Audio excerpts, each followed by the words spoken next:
Those are criminal leaks. The leaks are absolutely real. The news is fake media, the failing New York Times. Fake news. Very fake news. They should be ashamed of themselves. Impartial, free and fair. Yeah, sure. Mr. President. Just like CNN. Watch how friendly he is. Go ahead. Not a simple question, not a fair question. Okay, sit down. I understand the rest of your question. The tone is such hatred. Poison. That's what it is. It's a verbal form of poison, meant to affect your view of the media world, meant to harm news organizations. Notice what Trump was doing with this tweet, this now famous tweet from Friday. You saw it. It says the fake news media, failing New York Times, NBC, ABC, CBS, CNN, is not my enemy. It is the enemy of the American people. He was singling out specific news outlets as enemies, including this one. He wasn't talking about the entire press. He was talking about those 5. And he wasn't saying that they're his enemy, but your enemy. Maybe trying to drive another wedge between the sources he likes and the sources he dislikes. Maybe he was also trying to just distract us, right? Let's see, what else happened that hour, the 4 p.m. hour on Friday? Let's go ahead and pull it up in the control room. This is from CNN at 4:01 p.m. And this is exclusive video of the FBI Director James Comey leaving a classified briefing on Capitol Hill with members of the Senate Intelligence Committee and a handful of other senators. And we are told that meeting was, listen to this, about Russia. What was said in that meeting remains a mystery 2 days later, but reporters are trying to figure it out. Some folks in the media say Trump's huffing and puffing about the press is just a petty distraction, that we should focus more on covering his actions, what he does, and not what he says. And it's true that his actions are the most important thing. But some of his actions are about the media. Appointing aides who condemn the press, holding news conferences to complain about the coverage for an hour and 15 minutes, and carefully composing tweets in response to what he sees on TV. Those are his actions. These actions and these words matter. His words inspire many people, but they instill fear in many others. His words are what won him the election. Words like crooked and build a wall. Now his words like fake news are part of a never-ending campaign. I would describe those words as poison. So we're going to take his words and actions seriously here and discuss the consequences. Looking back at history, recent history, there's only one president who so vehemently called the press an enemy. It happened in secret. We're going to be around and outlive our enemies. And also, never forget, the press is the enemy. The press is the enemy. The press is the enemy. A number of veteran journalists have told me they see parallels to Richard Nixon right now. So we have an all-star panel here. To help break this down, we're going to bring in all these voices in just a few minutes. But when it comes to comparisons to Nixon, there's one expert I must start with right there in the top, Carl Bernstein, CNN political analyst, one half of the famed Woodward and Bernstein team that broke Watergate wide open.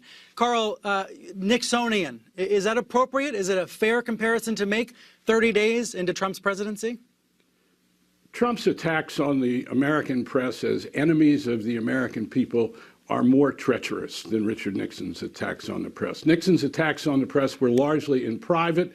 There's a history of what enemy of the people that phrase means as used by dictators and authoritarians, including Stalin, including Hitler, and I'm not about to say anything about comparing Hitler and Trump, but it's a demagogue's statement. And we live in a time now when there is no civic consensus in this country, like there was at the time of Watergate, about acceptable presidential conduct. There was a consensus that Nixon had to leave office because he had breached that acceptable conduct. We have no such acceptable compact among Republicans, Democrats, conservatives, liberals in this country today. So Trump is out there on his own leading a demagogic attack on the institutions of free democracy, including the press. Do you have the sense that it's working? Because one reaction would be, these are just words. These are just words. He's not taking actions. He's not threatening news outlets, trying to shut places down, filing lawsuits and things like that. Does it working that his anti-press attacks are actually having an impact? I think it's working in the sense of playing to his base and further dividing the country. Is it working in terms of also scaring the hell out of a lot of Republicans on Capitol Hill who think that he is off on a ride that is dangerous to American democracy. And are they quaking, many of them, without speaking out? Yes. We are into terrible authoritarian tendencies that we are seeing in the new president of the United States. We've never seen in an American president such open authoritarian moves and rhetoric. This is a terrible time we're living in. And the press, look, when the press was reporting on Hillary Clinton's server and the Clinton Foundation, the same people who he's now calling enemies of the American people, Donald Trump thought we were patriots. So the hypocrisy of this, aside from the lies that underlie the president's words, we are doing our job. That is what we're there to do. We need to find out all of what this president is doing, what his administration is doing, nothing more, nothing less. And that's what we're doing. We are not enemies of the American people. In fact, we're the last resort of the American people to a dictatorial and authoritarian inclined president. Strong language from you, Carl. Let me bring in some other voices to see their perspective on this. Selena Zito, a columnist for the Washington Examiner and a CNN contributor, and political analyst Jeff Greenfield, both joining me now. Jeff, your impression here. Carl is using words like authoritarian. Would you agree with that characterization? Well, that's certainly the whisper of it. When you use a term like enemy of the people, a lot of people have pointed to totalitarian regimes that use that phrase, whether it was Stalin or whether it was Hitler, and I'm certainly not going there at this point. I would point out where I think we have to keep a sharp eye is whether we go beyond words. Remember, Richard Nixon first sent out Vice President Agnew to attack the media as an unelected elite based on their coverage of the Vietnam War.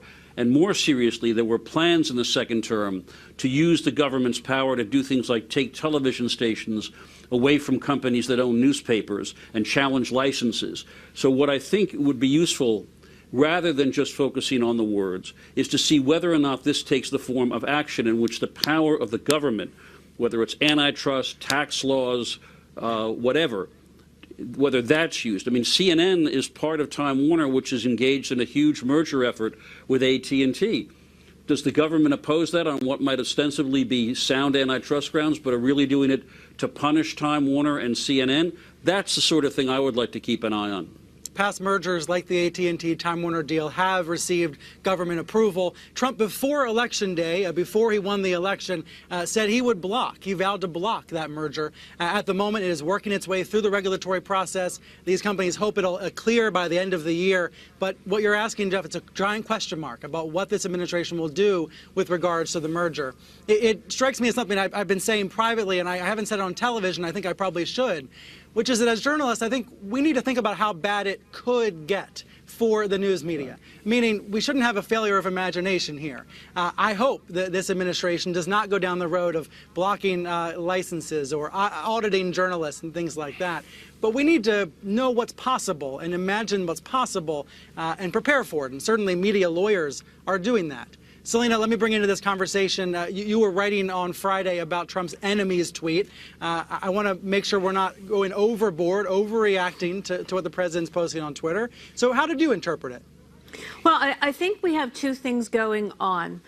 To Carl's point about is it penetrating into the American public, I can remember in Ambridge, in my own backyard in Pennsylvania, covering a Trump event.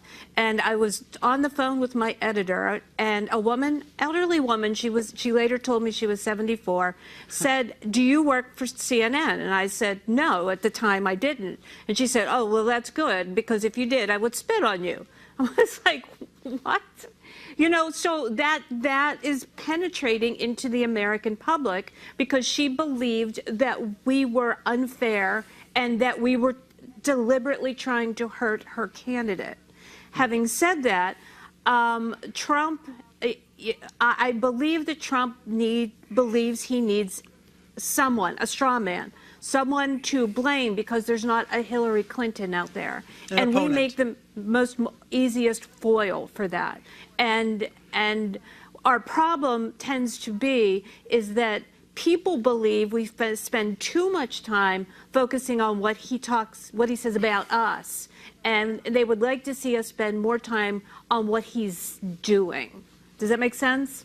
It does. I would argue that some of his actions, what he's doing, is attacking the media. Well, that's true. It's more than attacking. Go ahead, and then I'll make my point. Well, I mean, we're caught in a really bad position as in the way that I see it. We are not the enemies. We work very hard to bring the truth to the people. The people need a free press. It's a vibrant part of a democracy. Carl? Look, Trump is an enemy of the truth. That is what we know from his presidency thus far. He's not interested in the truth. He's not interested in the best obtainable version of the truth, which is what real journalism and reporting is. He's not interested in a fact-based debate. And what we are seeing already are actions at intimidating the press, which means the people lose, and intimidating those in the American government who talk to the press. We already, as in the Nixon years, are watching Trump initiate a leak investigation of draconian threats that's already underway. That is the threat to the American people. We don't need the press to be self-centered about attacks on us. Yeah. We need to be, all of us, focused on attacks on the First Amendment, on the Constitution, free press, and how it reaches the people, especially when we have an authoritarian president who seems not to understand the Constitution. Nixon understood the Constitution. This To tell you what, president does not. Carl, you set up my tease perfectly. We're going to talk leaks.